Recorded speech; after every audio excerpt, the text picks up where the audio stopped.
जनावर होते आमची पाण्यात वाहून गेली आमची 4-5 जनावर. 3 जनावर आम्ही बांधून सोलाने बांधून पोलला अडकिवलं. कस तरी ती वाचली 2 जनावर. आणि आम्ही शेडमध्ये होतो. आम्हाला काय माहित नाही. आमच्या पोराला गावातनं फोन यायला लागलं, येडा टाकला पाण्याने. आम्ही आत म्हातारा यात होतो. पुन्हा पोरगा आमचं लेकर घेऊन तासभर पाण्यात उभा राहिलं आमच्यासाठी. आम्ही बाहेर निघता येईना आम्हाला. आमचं शेतावर व्यवसाय समजा. आता आम्ही काय करायचं? आम्हाला सरकारने नुकसान भरपाई द्यावा. भूम आणि परंडा तालुक्यात झालेल्या अतिवृष्टीमुळे शेती पिकांचं मोठं नुकसान झालंय. आपण ढगे चिंचपूर येथील बाणगंगा नदीच्या तीरावरती आहोत. या परिसरात बघितलं तर अजूनही पाणी साचलेलं आहे. शेती खरवडून गेली. काही पत्र्याचे शेड वाहून आलेत. इकडं बघितलं आपण तर अक्षरशः द्राक्षाची बाग जी आहे ती भुईसपाट झालेली आहे.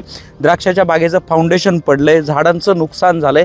त्या ठिकाणी बघू शकतो आपण की सोलार प्लेट देखील वाहून आल्यात. पाईप्स वाहून आले. ड्रीपचे पाईप वाहून आलेत. शेती पूर्णपणे खरवडून गेली आहे.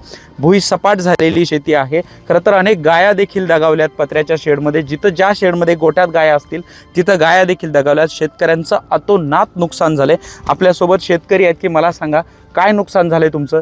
किती होती द्राक्षाची बाग? आमची एकर बाग होते द्राक्षाची. जनावर होते आमची पाण्यात वाहून गेली आमची 4-5 जनावर. 3 जनावर आम्ही बांधून सोलाने बांधून पोलला अडकिवलं. कस तरी ती वाचली 2 जनावर. आणि आम्ही शेडमध्ये होतो. आम्हाला काय माहित नाही. आमच्या पोराला गावातनं फोन यायला लागलं, येडा टाकला पाण्याने. आम्ही आत म्हातारा यात होतो. पुन्हा पोरगा आमचं लेकर घेऊन तासभर पाण्यात उभा राहिलं आमच्यासाठी. आम्ही बाहेर निघता येईना आम्हाला. आमचं शेतावर व्यवसाय समजा. आता आम्ही काय करायचं? आम्हाला सरकारने नुकसान भरपाई द्यावा. काय घडलं होतं त्या रात्री? किती वाजता पाणी आलं? काय तुमच्यावरती प्रसंग आला? आम्ही झोपलेलो. आम्हाला पाणी आलेलं काय माहितच नाही. मग गावातून फोन आलं की याला बाहेर निघा. तर बाहेर निघा तर म्हणलं चालतंय. बाहेर निघायच्या टायमाला तर पाणीने गाठलं होतं. म्हातारी सगळी शेडमध्ये झोपलेली होती. त्यांच्या भोवतरी पाणी गेलं. मग आम्ही लेकरं घेऊन सगळं एका जागेवर कुटुंब सगळं थांबलं. बाहेर निघा आता वाहून जातो.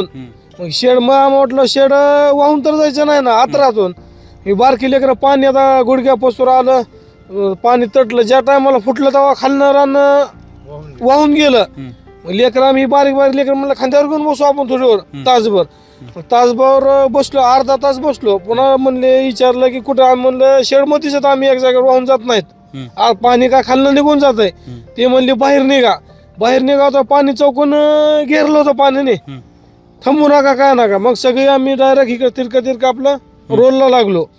मग जनावरं बघितली नाहीत काय नाहीत. लेकरं उचलली. म्हातारे बाहेर काढले. म्हाताऱ्याला दिसत नाही. एकतर शुगरचं ताप 10 भरले मरणाची पाणी बघून बाहेर निघालो. दुसऱ्या दिवशी सकाळी तर म्हाताऱ्याच्या कारल्यावरून झालं की पूर्ण बागाचं नुकसान झालं मोठं. बाग बघितली तर 2-3 लाख रुपये खर्च होतो बागाला. 5 वर्ष झालं कर्ज काढून बाग लावली आम्ही. इथं कर्ज काढून बाग लावली तर ही अवस्था झाली. बाहेर काढायचं म्हणतात आज लाख रुपये खर्चच आहे त्याला. शासनाने तात्काळ मदत करावा. नुकसान खूप मोठं झालेलं आहे. काय सांगशील? पाणी पुरात आलतं त्यावेळेस तुला खांद्यावर घेतलं होतं. काय वाटलं तुला? रडू आलतं तुला? काय झालं? पाणी आलतं पुराचं त्यावेळेस? त्यावेळेस भीती वाटत होती. किती पाणी आलतं घरात? कमर इतकं. आणि वडिलांनी तुला खांद्यावर घेतलं होतं. तुला भीती वाटत होती? तू घराच्या बाहेर चला म्हणत नव्हता का? आज शाळा किती दिवस झालं बंद आहे? 2 दिवस. 2 दिवस झालं. काय झालं? किती नुकसान आहे सगळं एकदा ढगे चिंचपूर परिसरात सगळे अंदाजे? नुकसान भरपूर आहे साहेब. जी नदी काठचं जी इकडे 1 किलोमीटर आणि इकडे 1 किलोमीटर. नदी काठापासून 2 किलोमीटर पूर्ण जमिनी द्राक्षाच्या बागा, जनावर, गायगोटा, गंजी, कडबा पूर्ण खरडून गेलंय. शेतात काहीच राहिलेलं नाही. सोयाबीन नाही, पीक नाही, काही सुद्धा राहिलेलं नाही. सोलर वाहून गेले. विहिरी होत्या ती विहिरी बुजून गेल्यात. आणि ही शेतकऱ्याची गाय होत्या ती गाय पूर्ण वाहून गेले. हे शेतकऱ्याचं सगळ्यात जास्त नुकसान. काय नुकसान झालंय? किती गाय होत्या? काही 10 गायी वाहून गेले आपली. जणांना कोटा बी वाहून गेला. समजा धाराची मशीन, कुटी मशीन समजाच वाहून गेले.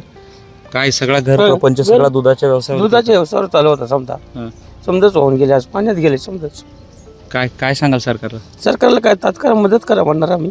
किती मदतीने किती मदत करणार आहे सरकार? उभं आयुष्य आता साचवलेली जमापुंजी, उभा केलेला संसार व्याजाने पैसे काढले होते मी तर. किती गाय होत्या? 10 गायी होत्या टोटल समजा. 1 म्हैस वाचली फक्त त्यातली. बाकी डोळ्यात पाणी आहे तुमच्या? काय करणार आहे? रडायला जागा पुराण आम्हाला. रडायलाच जागा पुराण आम्हाला.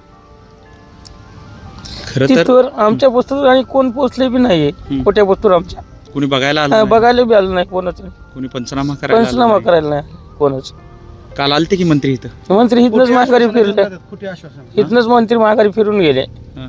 त्यांना चला म्हणलं बघायला पण तिथवर काय आले नाही इथनच गेले आता माघारी. सरकार तुम्हाला सांगणार गायाचा पंचनामा आम्ही हा. कसा करायचा गाया वाहून